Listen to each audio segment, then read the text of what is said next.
story for kids. The Talking Birds.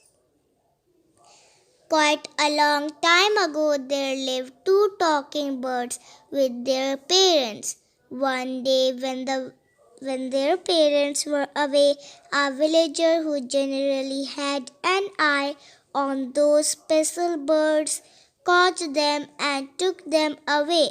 One of the birds got away from the trap and looked for his parents.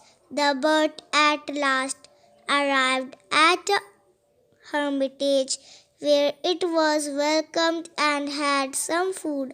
He lived joyfully. An explorer once ran over the other bird that the villager caught. He talked very rudely to him. He was shocked to see a talking bird, but at the same time was angry with his way of behaving. The explorer visited the hermitage and recognized a similar talking bird. Yet this bird talked respectfully and welcomed him to remain there.